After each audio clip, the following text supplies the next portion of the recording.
Minute में analysis इस series में आपका स्वागत है। हम लोग देख रहे हैं 3 मिनट में टेक्निकल चार्ट्स पे और फंडामेंटल्स कैसी लग रही हैं कंपनी। अब देखें तो कूपर लिमिटेड।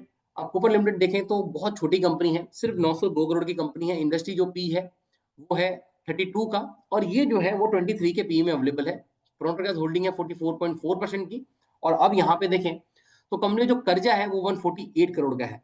अब देखिए कंपनी करती क्या है, तो company fully integrate pharmaceutical company है, मैन्युफैक्चरिंग और सप्लाई है करते हाई क्वालिटी फॉर्मुलेशन और फार्मास्यूटिकल इंग्रेडिएंट्स ग्लोबली करती है। अब देखें यहाँ पे तो एपीआई वर्टिकल से 54 का रेवेन्यू आता है कंपनी को। अब यहाँ पे हम लोग आके देखते हैं कि कंपनी फंडामेंटल्स क्या काम कर रही है। कंपनी ने जो डिविडेंड पे आउट है वो हेल्दी रखा है, यहाँ पे 39.7%। कंपनी का जो सेल्स है वो खराब रहा है, सिर्फ 11% से ग्रो कर रही है लास्ट 5 साल से। अगर 10% के ऊपर भी सेल्स है एज ए सीएजीआर ग्रोथ तो उसको अच्छा माना जाता है। कंपनी का जो रिटर्न ऑन इक्विटी है 8.32% का है, जो काफी अच्छा चीज नहीं है, कम से कम 12 से 14% होना चाहिए। और कंपनी का जो कैपिटलाइज इंटरेस्ट कॉस्ट है, जो उन्होंने लोन लिया है उसका जो इंटरेस्ट कॉस्ट है वो थोड़ा सा हाई है कंपेयर टू मार्केट। मतलब उनकी जो रेटिंग है उतनी अच्छी नहीं है, इसके लिए उनको सस्ता पैसा अवेलेबल नहीं मिला है। ये हमको ये चीजें दिखाती हैं। आते हैं हम लोग सेल्स के नंबर पे। सेल्स का नंबर देखें तो सेल्स का नंबर ठीक ठाक है, बड़ा हुआ दिख रहा है हमको 139, 151, 166, 172। मतलब हर हर क्वार्टर में सेल्स बढ़ी है। ऑपरेटिंग प्रॉफिट मार्जिन देखें तो मार्जिन में थोड़ी कमी आई है, 11.94% था, अब ये 9.2% हो गया।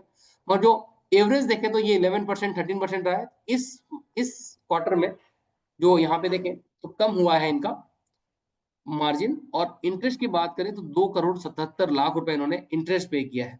नेट प्रॉफिट की बात करें तो कंपनी प्रॉफिटेबल है, 9 करोड़ का प्रॉफिट रिपोर्ट किया है कंपनी ने।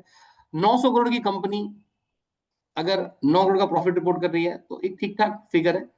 सेल्स की बात करें यहाँ पे तो 630 करोड़ का सेल है, सेल्स भी बढ़ता हुआ दिखा है हमको।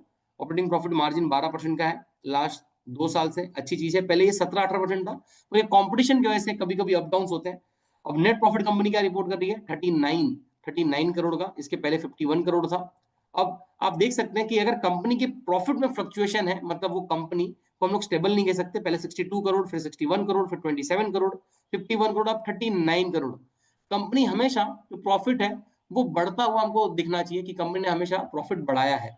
अब यहाँ पे देखें तो जो रिजर्व है कंपनी का 470 करोड़ के हैं। बोरोविंग कंपनी ने बढ़ाई है, पहले 99 करोड़ की बोरोविंग थी, अब 148 करोड़ कर दी है मतलब कंपनी ने। और यहाँ पे 49 करोड़ का लोन और लिया है, 49 करोड़ का। अब यहाँ पे देखते हैं शेयर होल्डिंग जो 44% है, और एफ की भी होल्डिंग देखें तो यहाँ पे 1% की है। डीआईएस 0% है। अब पब्लिक देखें तो पब्लिक इसमें भरी पड़ी है, 54% पब्लिक के पास पैसा है। और यहाँ पे देख सकते हैं महिमा स्टॉक प्राइवेट लिमिटेड और माधुरी मधुसूदन केला जो एक सक्सेसफुल इन्वेस्टर है वो भी इसमें इन्वेस्टेड है, और उन्होंने अपने स्टेक को बढ़ाया है लास्ट क्वार्टर में 0.40% से। मतलब उनको ऐसा लग रहा है कि कंपनी अच्छा कुछ कर सकती है, इसीलिए उन्होंने अपना स्टेक बढ़ाया है। अब आते हैं हम लोग देखते हैं कि कंपनी फंडामेंटल चार्ट पे कैसी लग रही है। आते हैं अब फंडामेंटल चार्ट पे कैसी लग रही है कंपनी। अब हम लोग ये देखें कि मंथ ऑन मंथ कंपनी, अब देखना जो शेयर प्राइस 2020 में 15 रुपया थी, वो बढ़ के 400 रुपया हो गई थी। 15 रुपए का शेयर 400 रुपया हो गया, और अब 186 पे ट्रेड कर रहा है। मतलब एक यहाँ पे देख सकते हैं टेक्निकल चार्ट अगर हम लोग कहें तो डबल बॉटम जैसा बनाया हुआ है, डबल टॉप जैसा बनाया हुआ है। अब जब ये टॉप टूटेगा तो हम लोग ये कह सकते हैं कि ये प्राइस काफी अच्छी ऊपर जाएगी, और हमको इंतजार करना होगा ये टॉप ब्रेक होने का। और ये टॉप ब्रेक होने में यहाँ से यहाँ जब ये टॉप ब्रेक होता है तो हम लोग को वापस जो शेयर प्राइस है वो डबल होता हुआ दिखेगा आने वाले 21 साल के अंदर। मतलब ये अगर ये ब्रेक होता है तो हम लोग को ये 1400 रुपये के प्राइस पे भी देखने के लिए मिलेगा। अब ये देख सकते हैं। तो अगर ओवरऑल देखें तो कंपनी उतनी बेहतर नहीं लगती जितनी बेहतर हमको लगनी चाहिए कोई अपने पोजीशन ऐड करने के लिए। तो जरूर अपने फाइनेंशियल एडवाइजर कंसल्ट करके आप अपना कोई भी फाइनेंशियल डिसीजन लीजिए। नमस्कार, धन्यवाद।